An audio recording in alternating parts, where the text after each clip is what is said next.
Imagine How Creativity Works by Jonah Lehrer is a fascinating exploration of the science behind creativity. The book dives deep into how the brain generates ideas, why some people seem more creative than others, and what we can do to enhance our own creative potential. Lehrer blends neuroscience, psychology, and real-world examples to reveal the hidden mechanisms of imagination. From Bob Dylan's songwriting process to the collaborative genius behind Pixar, from the role of play in creative breakthroughs to the way cities act as hubs of innovation, this book uncovers the surprising ways creativity works. It challenges the traditional notion that creativity is an innate talent possessed by a few lucky individuals, and instead shows how it is a skill that can be developed. Whether it's the flashes of insight that come when we least expect them, or the long, deliberate process of refining ideas, Lehrer paints a vivid picture of how creativity is not just magic, but a process that anyone can tap into. Welcome to Audiobook World, where books come to life. Here, we bring you the most powerful ideas from the world's greatest books, in a way that's easy to understand and enjoyable to listen to.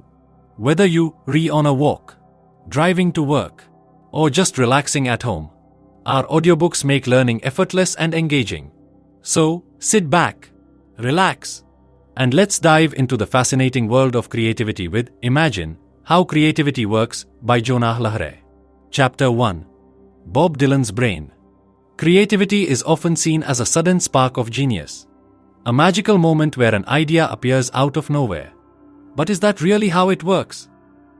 Jonah Lehrer begins the book with the story of Bob Dylan, a legendary musician who, at the peak of his career, decided to walk away from everything. He was exhausted, tired of the fame, the expectations, the constant pressure to create something new. His inspiration had dried up, and he felt there was nothing left to say. So, he made a bold decision. He disappeared. He left the music industry behind and escaped to a remote cabin in Minnesota. He had no plans to write music, no desire to perform. For Dylan, this was the end. But something unexpected happened. As he sat alone, away from the noise of the world, his mind started to wander. And suddenly, lyrics started coming to him. Not just any lyrics, but some of the greatest lines of his career. Words flowed effortlessly, as if they were coming from somewhere deep inside him. In that isolated cabin, Dylan wrote Like a Rolling Stone, one of the most iconic songs in music history. He later described the experience as if the song had been waiting for him, as if it had written itself. He wasn't consciously trying to create. He had let go. And that's when inspiration struck. Lehrer uses this story to introduce a powerful idea. Sometimes, the best way to be creative is to stop trying, to step away, to give the mind space to wander. Neuroscience supports this. Studies show that moments of insight often happen when we are relaxed, when we are not forcing ourselves to find a solution. That's when the brain makes unexpected connections. Scientists have found that the brain operates in different modes. When we focus intensely on a problem, we engage the prefrontal cortex, the part responsible for logic and decision-making. But when we relax, when we daydream, a different network takes over, the default mode network. This is the part of the brain that makes unexpected connections, that pulls together ideas from different experiences. And this is where creativity often begins. This chapter challenges the traditional idea of creativity. It's not just about hard work or discipline. Sometimes, letting go is the key. When we stop thinking so hard, when we step away from the problem, that's when the subconscious mind takes over. And that's when real creativity happens. It's why some of the best ideas come when we least expect them. In the shower, while taking a walk, just before falling asleep. When we stop chasing ideas, they often come to us. Like they came to Dylan. In a quiet cabin, far away from the world. Chapter 2. Alpha Waves, the Neuroscience of Insight. In this chapter, Lehrer dives deep into the science of creativity, exploring the idea that moments of insight, those sudden, aha, moments, are not just random bursts of brilliance. Rather, they are the result of a particular state of the brain, one that can be cultivated and understood. Lehrer focuses on the role of alpha waves in the brain and how they contribute to creativity. Alpha waves are brain waves that occur when we are relaxed and not focused on a specific task. They are typically present when we are daydreaming, meditating, or simply letting our minds wander. The interesting thing about alpha waves is that they appear to be the brain's signal that it's ready for insight. They help the brain shift away from the logical, structured thought processes of the prefrontal cortex and into a more open, free-flowing state of thinking. This is the state where creative ideas can emerge, often without any deliberate effort. Lehrer presents several studies to back this idea. One notable experiment involved participants solving puzzles. When they were stuck, the researchers found that the brain activity shifted. As the participants relaxed and let go of their intense focus on the problem, alpha waves increased. And soon after, the participants would experience the aha moment, solving the puzzle effortlessly. This demonstrated that moments of insight don't happen when we are intensely focused, but rather when we let go and allow our minds to wander freely. The chapter also discusses the relationship between alpha waves and the brain's default mode network, DMN, which is activated when the brain is not actively engaged in a specific task. The DMN allows the brain to make connections between seemingly unrelated pieces of information. This is when the mind can make unexpected leaps, whether it's solving a problem, coming up with a creative solution, or finding a new way to look at an issue. Lehrer goes on to show that creative breakthroughs are often the result of a balance between focus and relaxation.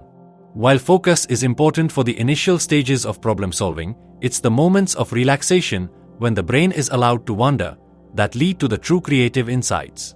He explains how both states work together. Focus helps you gather the pieces of the puzzle, and relaxation allows your brain to put them together in a way that you may not have anticipated. In this chapter, Lehrer not only explains the science behind creativity but also offers a practical takeaway. If you want to be more creative, stop forcing it. Instead, give yourself time to relax, let your mind wander, and allow those alpha waves to do their work. Whether you are working on a project or just looking for new ideas, sometimes the best thing you can do is step back and let your brain process things at its own pace. Chapter 3. The Unconcealing, the Power of Outsiders.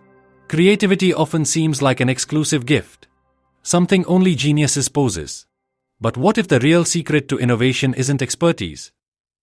What if fresh ideas often come from outsiders, people who aren't trapped by conventional ways of thinking? In this chapter, Lehrer explores how breakthroughs often come from individuals who approach problems with a different perspective. He introduces the concept of unconcealing, the idea that true creativity is not just about inventing something new, but about seeing what others have overlooked. This ability to uncover hidden possibilities is often easier for those who are not deeply immersed in a particular field. Experts tend to follow familiar patterns, while outsiders are free to experiment without preconceived notions. Lehrer presents several fascinating examples. One of them is the story of Innocentive, a platform where companies post difficult scientific problems for the public to solve. Surprisingly, many of these complex challenges, problems that had stumped industry experts for years, were solved by individuals with no formal background in the subject. Why? Because these outsiders approached the problems differently. Without being confined by traditional methods, they were able to see solutions that specialists had missed. The chapter also highlights the work of Karim Lakhani, a researcher at Harvard, who studied problem-solving in scientific communities. He found that the best solutions often came from people working outside their core expertise. If a chemistry problem was posted, it was more likely to be solved by someone from physics or engineering rather than by a chemist. This is because people from different backgrounds bring unique perspectives and alternative ways of thinking. Another example Lehrer discusses is the history of innovation in jazz music.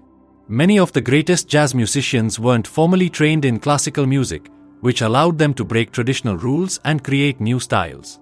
Similarly, many revolutionary inventions, like the airplane, were not created by experts in their respective fields but by passionate outsiders who simply refused to accept limitations.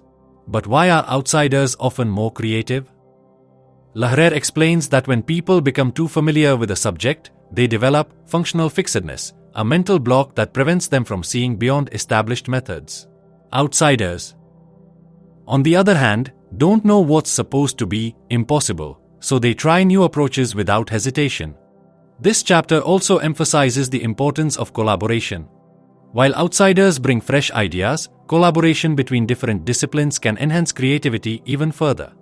Some of the greatest innovations in history have come from the intersection of different fields, where artists work with scientists, engineers work with designers, and musicians inspire mathematicians. Lehrer's key takeaway is simple but powerful. If you want to unlock creativity, expose yourself to new fields. Learn from different disciplines. Talk to people outside your industry. Sometimes, the best way to solve a problem isn't to dive deeper into what you already know. It's to step back, look at it from a fresh perspective, and maybe even let an outsider take a look. Because the best ideas often come from where we least expect them. Chapter 4. Letting Go, the Role of the Right Brain. Creativity isn't just about thinking harder. Sometimes, the key to innovation is learning to let go. In this chapter, Lehrer explores how the right hemisphere of the brain plays a crucial role in creativity. Unlike the left hemisphere, which is logical and analytical, the right brain is more intuitive, abstract, and open to new connections. When we allow the right brain to take over, we can break free from rigid thinking and experience true creative breakthroughs. Lehrer introduces us to the story of a neuroscientist named V.S. Ramachandran, who studied patients with brain damage. He found that people who had damage to the left hemisphere often became more creative. They could see patterns that others missed. They were better at solving complex problems in unconventional ways. This was because their right brain, no longer overshadowed by the analytical left brain, was free to explore ideas without restrictions. The chapter also discusses the famous 9-dot problem, a puzzle that requires people to connect 9 dots using only 4 straight lines. Most people fail to solve it because they assume invisible boundaries, restricting their thinking. But those who allow their minds to think more freely, often by engaging their right brain, can see the solution easily. This demonstrates how creativity isn't just about intelligence. It's about breaking mental barriers and seeing beyond what seems obvious. Another key concept in this chapter is divergent thinking, the ability to generate multiple solutions to a problem instead of focusing on just one. Lehrer explains that highly creative individuals, from artists to inventors, are often able to shift into a state of mind where their thoughts flow freely. This is why brainstorming, free association, and even dreaming can lead to powerful creative insights. Lehrer also explores the connection between creativity and mental states like daydreaming. Research shows that people often come up with their best ideas when they are relaxed and not actively trying to solve a problem. This is because the right brain thrives when it is not under pressure. Activities like meditation, walking, or even listening to music can activate this state of relaxed awareness, allowing creative ideas to surface. The chapter highlights how modern companies like Google and Pixar encourage right brain thinking by creating playful, open environments where employees are free to explore ideas without fear of failure. By fostering a culture that values intuition, curiosity, and risk-taking, they unlock the full creative potential of their teams. Lehrer's takeaway is clear. If you want to be more creative, you need to train yourself to let go. Stop overanalyzing. Step away from rigid thinking. Allow your mind to wander. Trust your instincts. Because sometimes, the best ideas come when you stop trying so hard and let your right brain take over. Chapter 5. The Power of Play, Creativity in Action. In this chapter, Lehrer explores the critical role that play and experimentation play in the creative process. He argues that creativity thrives in environments where play is encouraged, where mistakes are allowed, and where the focus isn't on immediate results. Play isn't just for children, it is a powerful tool for adults, especially when it comes to fostering innovation and generating new ideas. Lehrer begins by discussing how the concept of play isn't limited to games or sports. Play can be any form of activity that encourages exploration, risk-taking, and the freedom to try new things without fear of failure. He uses the example of Pixar, the animation studio known for hits like Toy Story and Finding Nemo, to demonstrate how play is a cornerstone of creative success.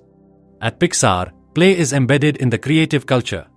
The company encourages its animators, writers, and directors to experiment, try new approaches, and explore ideas without worrying about the consequences. This culture of play, where everyone is encouraged to fail forward, fosters the kind of creativity that leads to groundbreaking movies. Lehrer also discusses the importance of play in scientific breakthroughs.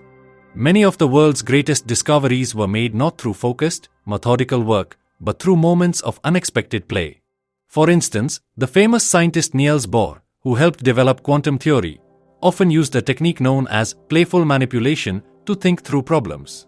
He would imagine rearranging physical objects or manipulate ideas in unusual ways, which helped him approach difficult scientific problems from fresh angles. Bohr's playful experimentation with ideas was crucial in his scientific contributions. Another key part of the chapter focuses on the importance of being open to failure in the process of play. Lehrer points out that creativity requires experimentation, and experimentation inherently involves risk. When we experiment, we cannot always predict the outcome. But through failure, we learn and grow.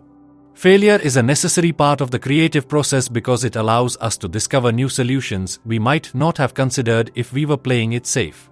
Lehrer brings up the example of Thomas Edison, who famously failed thousands of times before inventing the light bulb. His attitude was clear: each failure was simply one step closer to success. This mindset of viewing failure as a learning opportunity is fundamental to creative success. Lehrer also looks at how the brain's reward system interacts with play. When we engage in playful activities, the brain releases dopamine, the chemical that is associated with pleasure and reward. This not only makes play enjoyable but also makes it easier for the brain to think outside the box and make unexpected connections. When we feel good about exploring new ideas, we are more likely to push boundaries and think creatively. The chapter concludes by emphasizing the importance of making time for play, not just for relaxation, but for creative growth. Teachers, employers, and leaders in all industries are encouraged to create environments that prioritize play and freedom. When we allow ourselves to play with ideas, even without knowing where they might lead, we open up a world of possibilities. By embracing play, we can create the conditions necessary for our minds to generate the best and most original ideas. Lehrer's key takeaway from this chapter is that creativity flourishes in environments that encourage risk, freedom, and experimentation. The more we embrace play, not just as a break from work but as an essential part of the creative process, the more likely we are to find innovative solutions, discover new ideas, and achieve the kind of creative breakthroughs that lead to real progress. Chapter 6. The Network of Creativity: How Ideas Connect. In this chapter, Lehrer explores how creativity is not an isolated process, but rather a deeply social one. It is about making connections between ideas, people, and even disciplines. He emphasizes the importance of collaboration, networking, and the collective nature of creative thought. The most groundbreaking ideas often come not from an individual working alone but from a network of minds working together, sharing and building on each other's ideas. Lehrer introduces the concept of connective intelligence, which refers to the way in which individuals come up with innovative ideas by interacting with others. Through conversation, brainstorming, and sharing knowledge, ideas begin to connect in new ways. He uses the example of the scientific community, where breakthroughs are often the result of shared collaboration. The famous scientist Marie Curie, for example, built upon the work of others in the field of radioactivity, creating an entirely new understanding of the phenomenon. While she was an individual genius, much of her work relied on the exchange of ideas and information with her peers, creating a network of creativity that pushed science forward. One of the key examples Lehrer examines is the Internet and how it has transformed creativity in the modern world. The Internet is one of the largest networks of information exchange ever created. Ideas, once confined to small circles or geographic locations, now travel globally in an instant. This massive network enables people from all over the world to collaborate, share insights, and inspire each other in ways that were never before possible. The chapter emphasizes how this networked world encourages creativity on an unprecedented scale, where ideas can rapidly evolve through collaboration and feedback. Lehrer also delves into the concept of cognitive diversity, which refers to the idea that people from different backgrounds, experiences, and perspectives contribute to a greater pool of creative ideas. Studies have shown that teams with cognitive diversity tend to produce more innovative solutions than homogeneous groups. This is because people with different experiences bring unique ways of solving problems and thinking about challenges. They are more likely to challenge each other's assumptions, forcing everyone to think in new directions. This diversity of thought is essential for creativity because it breaks the patterns of conventional thinking and introduces fresh perspectives. The chapter also highlights the role of networks in solving problems and finding new ideas. One of the most striking examples Lehrer presents is the story of the Manhattan Project, the U.S. government's secret initiative during World War II to develop the atomic bomb. The project's success was not just due to the brilliance of individual scientists like Robert Oppenheimer, but because of the incredible network of experts working together. Physicists, engineers, chemists, and military personnel all brought their expertise, collaborating in a way that made a seemingly impossible task possible. The success of the Manhattan Project demonstrates how creativity thrives when a diverse set of minds collaborate to find solutions to complex problems. Lehrer also talks about how creative networks can sometimes be more effective than individuals working alone. For example, he refers to the innovative breakthroughs that often happen in open-source software communities. These communities, where software developers from all over the world contribute their work for free, have led to the creation of some of the most widely used software in the world. This decentralized, collaborative approach to problem-solving shows that the power of creativity lies not only in the brilliance of individuals but also in the ability of a network to work together towards a common goal. Finally, Lehrer stresses the importance of maintaining connections within your own social and professional circles. In today's world, where networking is easier than ever before, it is essential to nurture and maintain relationships with a wide range of people. These relationships, whether in person or online, are the foundation for creative growth. They allow us to learn from others, challenge our assumptions, and spark new ideas. Lehrer's takeaway from this chapter is that creativity is not an individual pursuit, but a collective one. The most powerful ideas emerge when people share their knowledge, collaborate, and form networks of creativity. Whether through social networks, academic communities, or simply brainstorming with colleagues, the connections between people are what fuel innovation and creativity. By fostering an environment of collaboration and embracing diverse perspectives, we can unlock new ideas and solve complex problems in ways we never thought possible. Chapter 7. The Importance of Constraints: How Limits Lead to Creativity. In this chapter, Lehrer examines the paradoxical relationship between constraints and creativity. Often, when we think of creativity, we envision a free-flowing process without limitations. However, Lehrer argues that creativity often thrives under constraints. Far from stifling innovation, limitations, whether in time, resources, or rules, can actually fuel the creative process, forcing individuals to think outside the box and find new, often more ingenious solutions to problems. Lehrer begins by discussing the concept of creative constraints and how they shape the way we approach challenges. Constraints can take many forms. It could be a strict deadline, a budget limitation, or a set of predetermined guidelines that must be followed. While these limitations may seem like obstacles, they often push creative individuals to think in ways that they might not have if they had unlimited resources or time.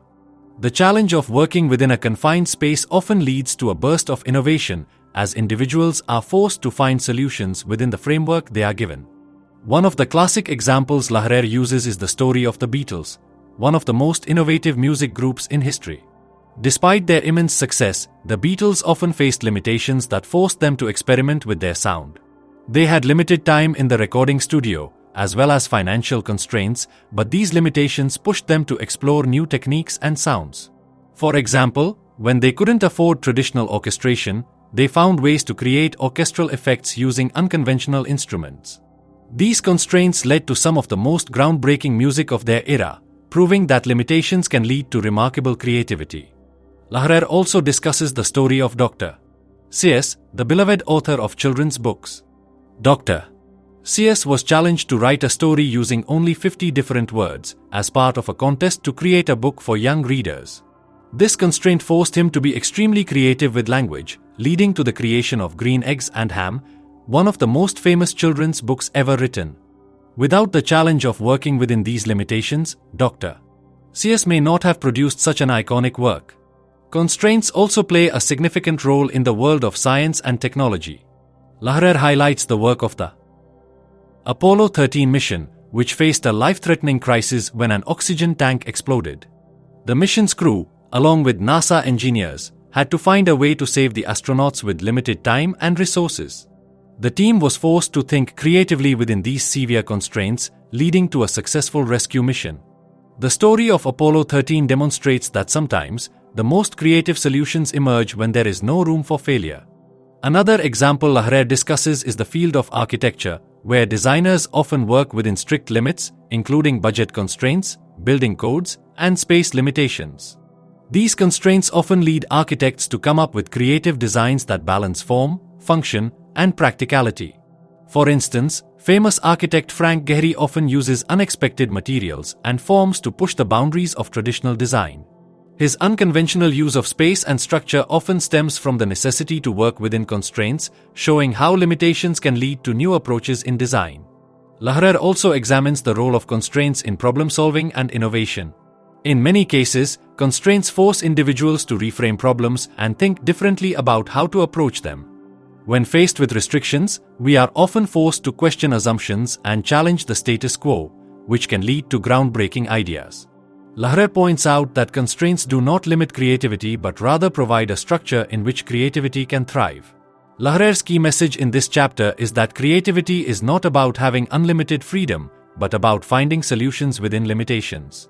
Constraints, whether they are financial, temporal, or conceptual, push us to think differently and develop more inventive ideas. By working within constraints, we often discover new possibilities and innovative solutions that we would not have found in a more unconstrained environment. The takeaway from this chapter is simple but profound: constraints do not hinder creativity, they enhance it. Whether in the arts, sciences, or business, the limitations we face can spark creativity, pushing us to innovate and think in ways that we might not have otherwise. Embracing constraints, rather than resisting them, can lead to some of the most creative breakthroughs and solutions. Chapter 8. The Role of Failure: How Mistakes Lead to Innovation? In this final chapter, Lehrer explores a fundamental yet often overlooked aspect of creativity: failure. While many see failure as something to be avoided or feared, Lehrer argues that failure is a crucial part of the creative process. In fact, failure often serves as a stepping stone to success, leading to growth, learning, and ultimately, innovation. Lehrer begins by highlighting how many successful creators, whether in the fields of art, science, business, or technology, have encountered failure multiple times on their path to success. One of the most famous examples he discusses is Thomas Edison, who famously failed thousands of times before inventing the practical light bulb. Edison didn't see these failures as setbacks, but rather as part of the process. Each failure brought him one step closer to finding the solution.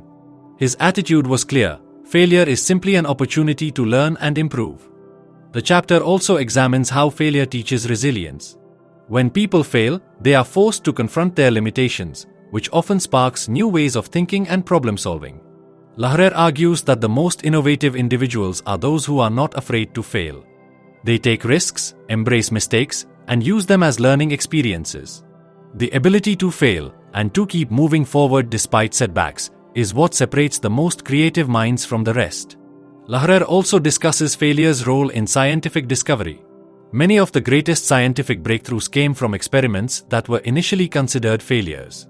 One example is the development of penicillin by Alexander Fleming. Fleming didn't set out to discover penicillin. He was conducting experiments on bacteria when he accidentally left a petri dish uncovered. The bacteria was killed by a mold, leading to the discovery of the antibiotic. This accidental failure turned out to be one of the most important discoveries in medical history, showing that failure can sometimes lead to the greatest innovations. Another example Lehrer highlights is the story of the development of the Post-it note by 3M. The invention came about when Spencer Silver, a 3M scientist, was trying to develop a super strong adhesive but accidentally created a weak one instead. Initially, the product seemed like a failure, but his colleague, Art Fry, saw potential in the weak adhesive for use in bookmarks that wouldn't damage pages. The failure of a strong adhesive led to the creation of a product that became a household name, showing that sometimes failure can lead to unexpected discoveries. Lehrer also touches on how failure impacts creativity in the business world. Many companies experience failures when launching new products, but these failures can be valuable learning experiences. For instance, Apple's launch of the Newton, a personal digital assistant, was a failure when compared to the success of later devices like the iPhone. However, Apple learned from this failure, using the feedback and data to design a more successful product years later. Failure, in this case, was essential for innovation and improvement. The chapter emphasizes how failure fosters creativity by forcing individuals to reassess their approach, reframe problems, and try new things. When a plan doesn't work out, the mind is pushed to think in alternative ways, leading to creative insights and new ideas. Lehrer also discusses how the fear of failure can sometimes stifle creativity. People who are afraid to fail may be less likely to take risks, experiment, or think outside the box. But by changing our attitude towards failure, viewing it as a learning experience rather than a setback, we can unlock greater creativity and innovation. Lehrer concludes by suggesting that organizations, educational institutions, and individuals should embrace failure as a part of the creative process. Failure should not be punished but celebrated as a step toward improvement. When we stop fearing failure and instead view it as an essential part of the journey, we open the door to new ideas, innovations, and breakthroughs. The key takeaway from this chapter is that failure is not the opposite of success, it is an integral part of the creative process. By learning from mistakes, embracing setbacks, and using failure as an opportunity for growth, we can enhance our creativity and innovation. Ultimately, failure is not something to be feared, but something to be celebrated as a valuable tool for learning and progress. In conclusion, Jonah Lehrer's Imagine How Creativity Works offers a fascinating exploration of the science behind creativity and the factors that drive innovative thinking. Lehrer emphasizes that creativity is not just an innate talent but a skill that can be cultivated, nurtured, and harnessed in various ways. From the power of play and constraints to the importance of failure and collaboration, the book sheds light on how creativity thrives under the right conditions. Whether in science, art, business, or daily life, the ability to think creatively is essential for problem-solving and innovation. As we wrap up this journey through the book, remember that creativity is not a mysterious gift but a process that can be developed, explored, and expanded upon. Thank you for joining us in this audiobook summary on Imagine How Creativity Works. I hope you found the insights shared in this book inspiring and thought-provoking. Remember, creativity is all around us, and with the right mindset, anyone can tap into their creative potential. If you enjoyed this summary, don't forget to subscribe to Audiobook World for more insightful audiobook summaries that bring great ideas right to your ears. Stay curious, keep imagining, and until next time, happy listening.